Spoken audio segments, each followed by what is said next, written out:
The Arab Spring has clearly changed the political climate of the world, and we saw yesterday that if the Asian countries don't wake up, they will soon catch the flu.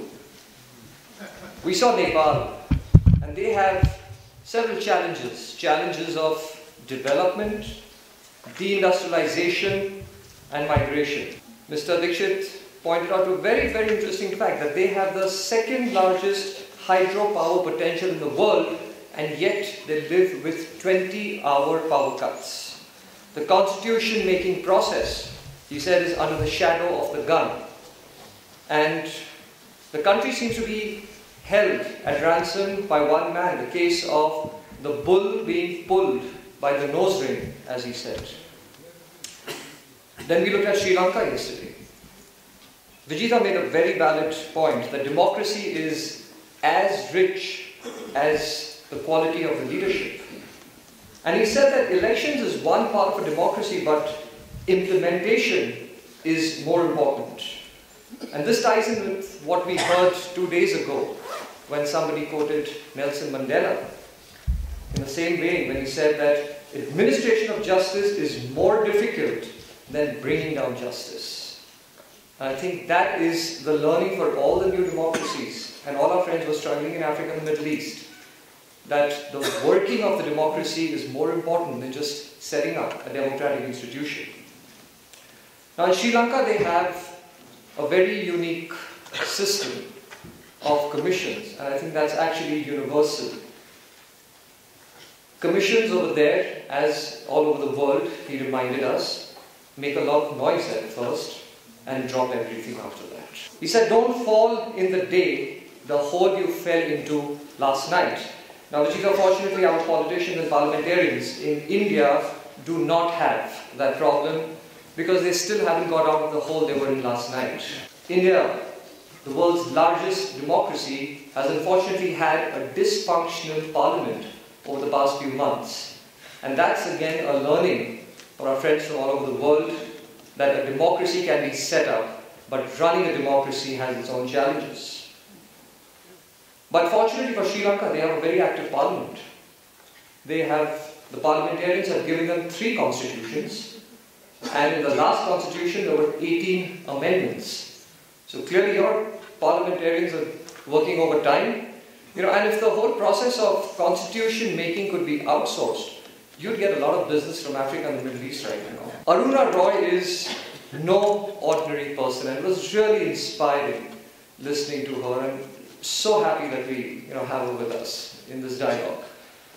She's worked and lobbied to give India the Right to Information Act, which has empowered our citizens and is making a difference to the common man.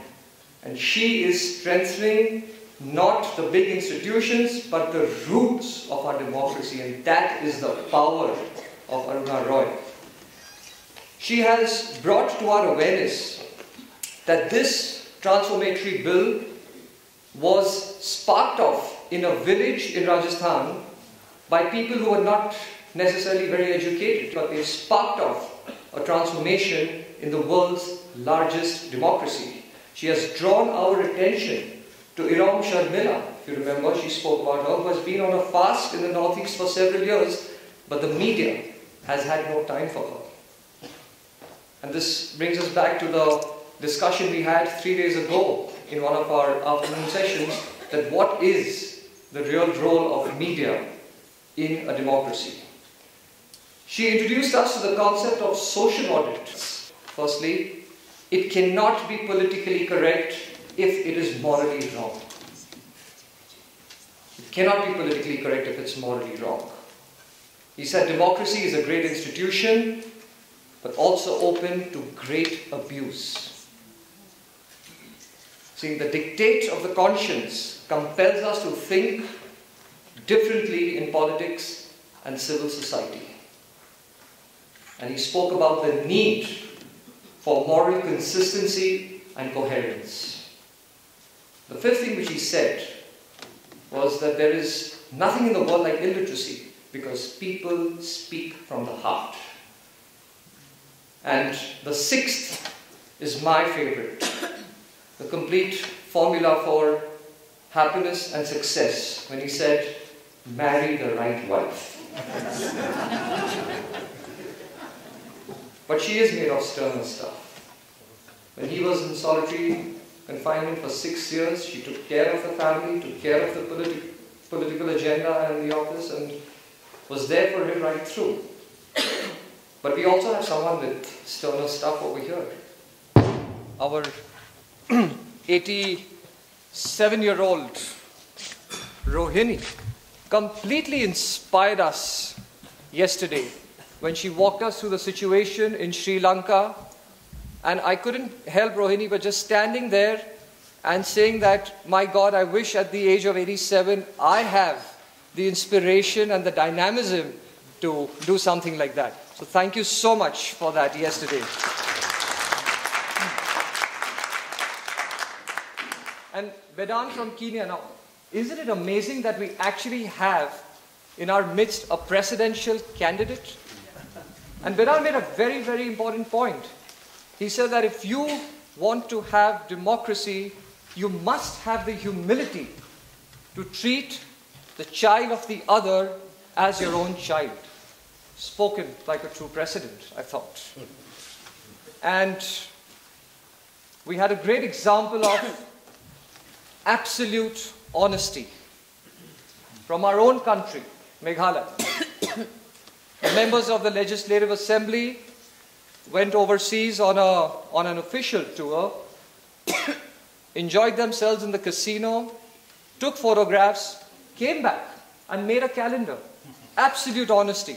This is what we did over there. But Patricia, your story of taking that and creating awareness around it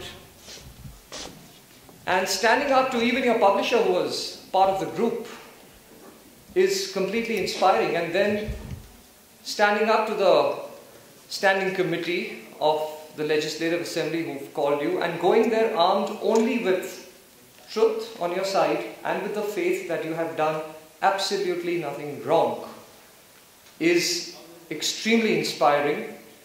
And I just hope that the verdict goes in your favor and we all wait for the good news. Rupa's family story about her father and his sister who now lives in Karachi was extremely touching. And I truly hope, Rupa, that the book which you have planned actually gets published. You know, I've been noticing that people are just loving the Freedom Square. And for me, this is all very familiar because my house is very much like a Freedom Square. I can stand up and say anything I want. And Rashida gives me exactly 2 minutes.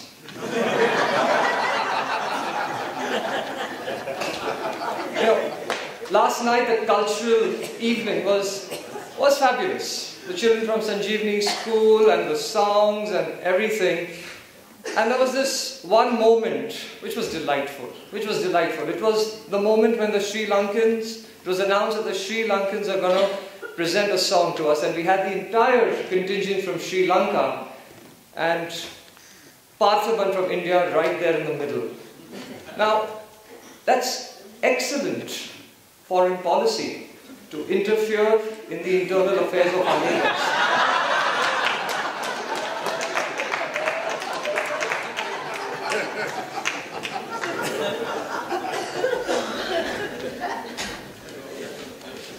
You know, we spent the last 4 days together, and I'm just going to try and connect a few dots. And this is something which is really amazing. We started off on day 1 with Mr. Vajay Habibullah making a statement that there is nothing like a perfect democracy. On day 3, completely unconnected, the former Chief Election Commissioner, Mr. Krishnamurthy, stands up and says that do not expect happiness because there is nothing like a perfect democracy. Mr. Anwar from Malaysia comes here, never met these two gentlemen earlier, and he says democracy has its challenges, there is nothing like a perfect democracy. The dots started getting connected last night when I was reviewing what we've been through the last 4 days. Aruna Roy mentioned that the poor in villages are the ones who spark off ideas. Anwar said that there is nothing like illiteracy. People speak from the heart. Poor people have ideas. And Khulud from Egypt, who lives in Alexandria and works in a library over there, if you remember, she reminded us on day one that ideas are not the privilege of the sophisticated. President Omar Marzouk apologized to the people of South Sudan. The Vice President of South Sudan. We heard a story of the Australian Prime Minister who made a public apology when he apologized for the stolen generation. Egypt, our friends from Egypt spoke about the constitution being a challenge, a strong constitution. We heard from Mr. Dixit from Nepal that the constitution is being made under the shadow of a gun. And we heard from our friends from Sri Lanka that they have 3 constitutions and 18 amendments to the last one. And I just sat back and I said to myself that if these dots get connected, the picture will start emerging. And we need to feed in to this network of dots all over the world, because we face similar challenges and there are probably learnings and solutions available to all of us. We have challenges. We have shed our tears, blood and sweat. But at the end of the day, we all love our country. And I'm just going to sign off and leave you with something to take back home. A quote by Justice Lenton when he said, "This is our country, right or wrong. What is right, let's keep it right. What is wrong, let's set it right." Thank you very much.